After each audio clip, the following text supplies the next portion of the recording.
This has been a really great meeting. It's been wonderful to be here. It's a testament to how fantastic the speakers have been so far that at 8:15 a.m. Pacific time, I'm still able to be awake, and I hope I make it through the rest of this talk here today. So all of us are aware of the fact that our field has rested on something that's really phenomenal and almost unprecedented in the natural world, is prolonged exponential growth of a number of fundamental things we depend upon. Most well characterized has been transistors per microprocessor. Gordon Moore back in 1965 saw that there were 64 transistors per microprocessor, extrapolated out a decade to 1975, anticipated there would be an exponential growth. There might be 64,000 transistors per microprocessor. Turned out there are about 6,000, so it was an order of magnitude off, but nonetheless, there's continued to be exponential growth for this incredibly long time. There's been growth of disk capacity, and of course, we all know there's been the incredible growth of sequence information as well.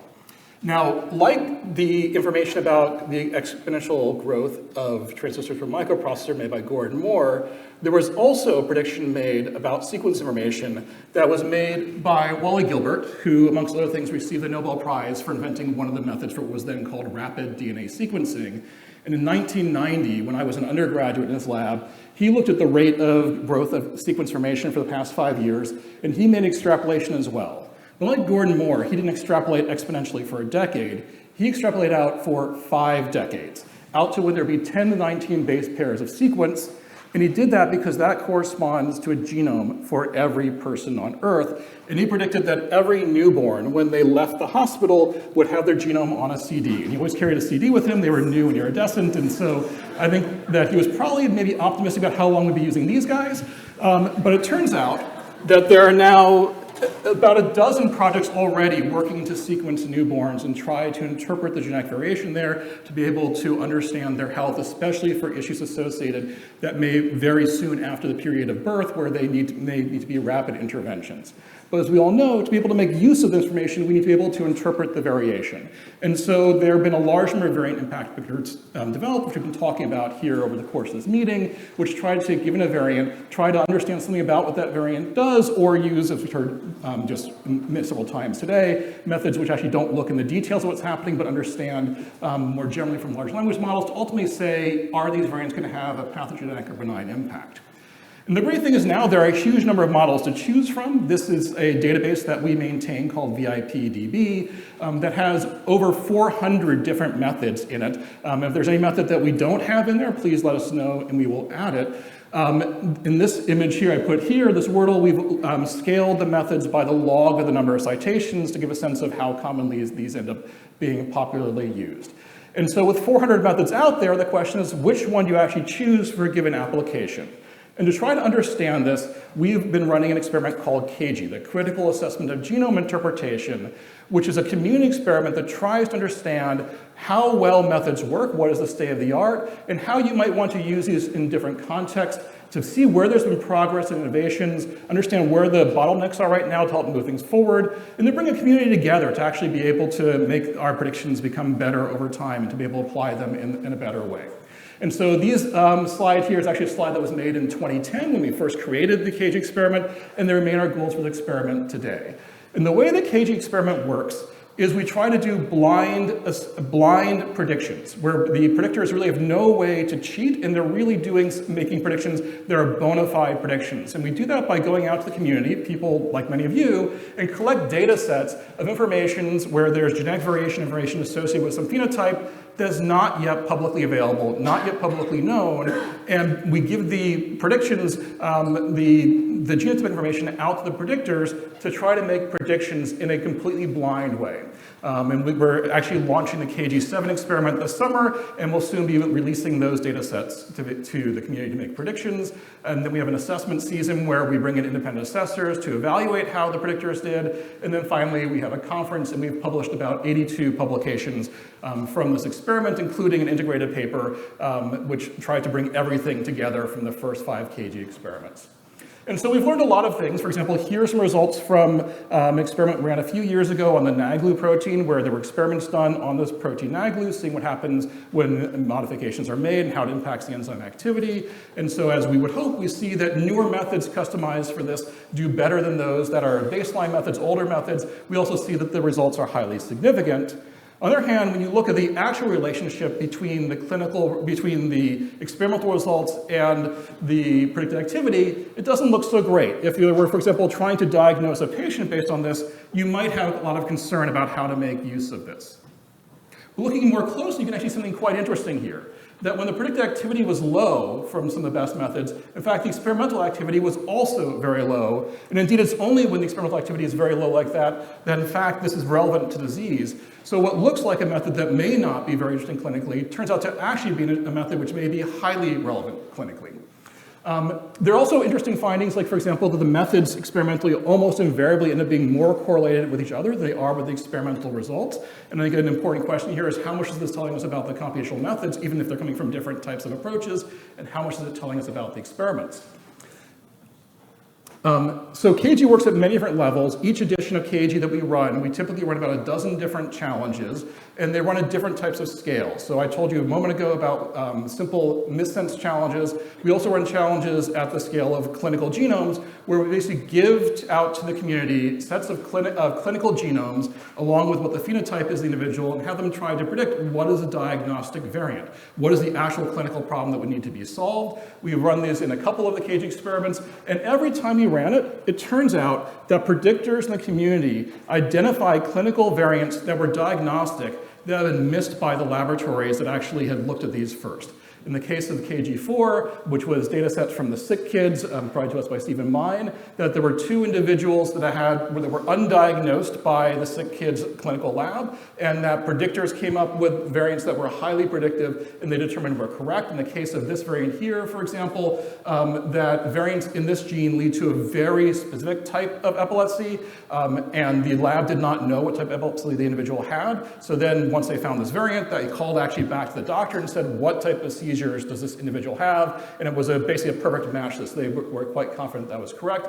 Likewise, last KG experiment, and again, for this experiment, we had the KG Rare Genomes Project experiment. Actually, I'm sorry, this should be KG6, where we got data sets from Heidi Ream, Anna Luria, and Sarah Stedman did the analysis of it. Again, these are data sets from the Rare Genomes Project. And so first we assessed how well people were able to do at identifying the variants that have been identified by the Broad already. And then there were several groups that identified variants for 2 individuals, one with variants in TCF4, another with variants in ASNS, that they believe actually are correct in diagnostic variants that had not been identified by the Broad when they did their analysis of these genomes. So predictors in the community are really advancing the science of how to analyze these genomes. One of the challenges which we run on an ongoing basis is what we now call the A9 challenge, which is annotate all amino acid alterations. And this is an annotation accumulation accuracy assessment. What we do is we have people make predictions at every possible missense variant that exists in the genome that basically would go into DB and SFP. And then we wait for about a year afterwards to see what variants have been classified in ClinGen, in ClinVar, after the submissions were made, and then we assess the predictions against the classified variants that arose only after the predictions have been made. And then we're able to do all kinds of analyses, looking to see how well the methods perform. And this was the one that was just published this year from this version of the experiment, looking across a rock plot.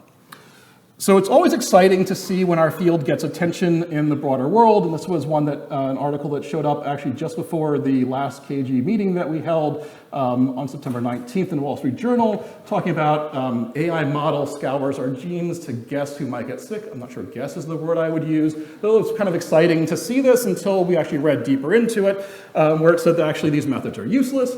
And based on that, it drew on a quote actually that came from Joe Marsh, who's here, and his quote is correct. Joe, you're shrinking. This is accurate. The methods cannot on their own predict what variants will actually be pathogenic or not. And I think that that's a totally fair statement. Well, it's a totally accurate statement. I think it's actually not necessarily a fair statement. And the reason is because the way clinicians think about variants is they use this set of rules developed by ACMG AMP for gene classification. This is a clinical recommendation, and in practice, it almost has like the force of law, at least in the United States, that this is a clinical standard, that doctors and labs basically follow this approach. And with one exception, that there's no way to classify a variant based on any single line of evidence, that every single variant classification, especially on the pathogenic side, requires a combination of 2 or more lines of evidence that are independent of each other. So the idea is you have different types of data, functional data, computational predictive, are some of the things that go into there. Each of these is then assigned an evidential strength based on what their standard is, and then these get combined in different ways to lead to pathogenic, likely pathogenic, VUS, likely benign, or benign. Benign is the one case where you can get benign on its own with this BA1 criteria, which basically says if the allele frequency is too high, then that alone allows you to infer that this variant has to be benign because you couldn't have gotten that Mendelian disease if the allele frequency is too high. This is also part of why computational methods that incorporate allele frequency don't get used clinically, because if you were to use them clinically, then you'd have to throw out this BA1 criterion, which is so important. And so in practice, clinicians will only use methods that do not incorporate allele frequency. Now, these different colors here are different types of strength. The PP in here means supporting evidence for pathogenic. Then there's moderate, which is the orange here. This is strong, this is very strong. But even with very strong, you still need to combine a very strong with a moderate to be able to get to even likely pathogenic. And you can see that because it's sort of an exponential scale, that these supporting ones don't even get you to likely pathogenic unless you have like more than you could possibly even accrue. So supporting does almost nothing. And that's important for our field because, so this is a plot that's like required to have in every single talk. It has to always be illegible in tiny, tiny plot. But here's where we talk about computational methods here. And you see computational methods only ever get supporting evidence in the ACMG rules, which means that they do almost nothing for classifying variants. Sometimes they help a little bit push it over the hurdle, but they really can never do very much. And moreover, they have to combine, even to even get supporting, they have to combine multiple lines in computational evidence.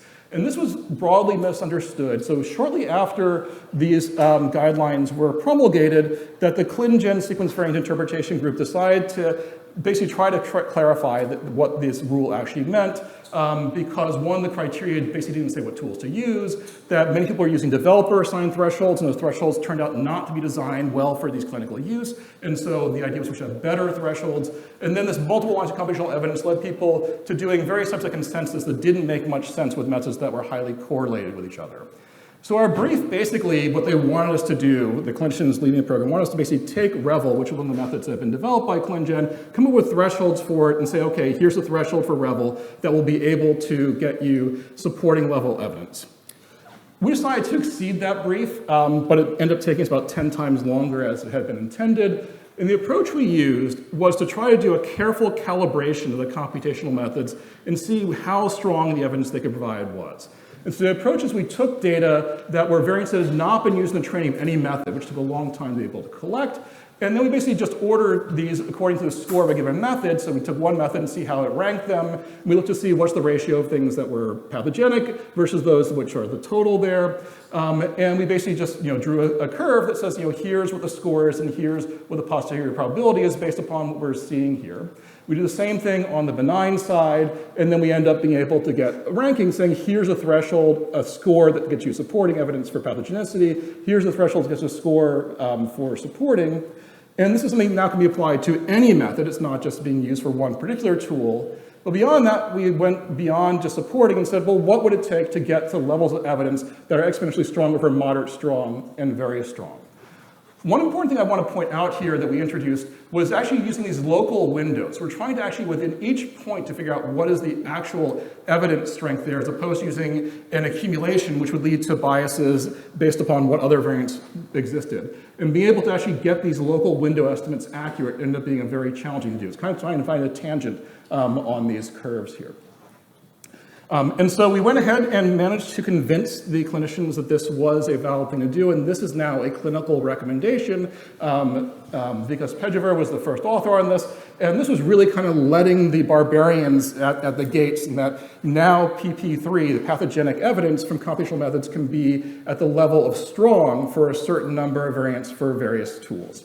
And so we went beyond what was originally proposed to actually use this evidence-based calibration to have evidence strength that now can go up to strong. It's open to new methods, and these principles have actually been used for many other purposes as well that are related for clinical calibration.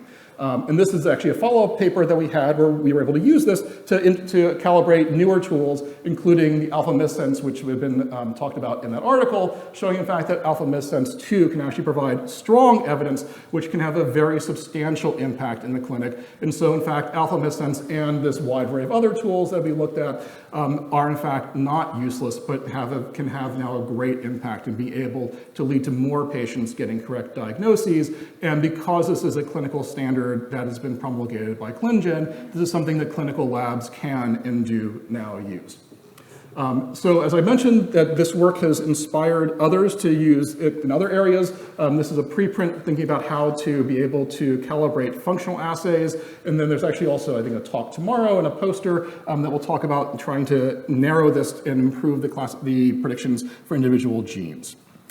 So I'll conclude by just acknowledging the many people who are involved in this project. So these are the members of the ClinGen sequence variant classification computational subgroup who are involved in doing the classification work. The VIPDB database with the hundreds of methods has been developed by Si-Cheng Hu and Jennifer Lin. As you can see, your Jennifers here today.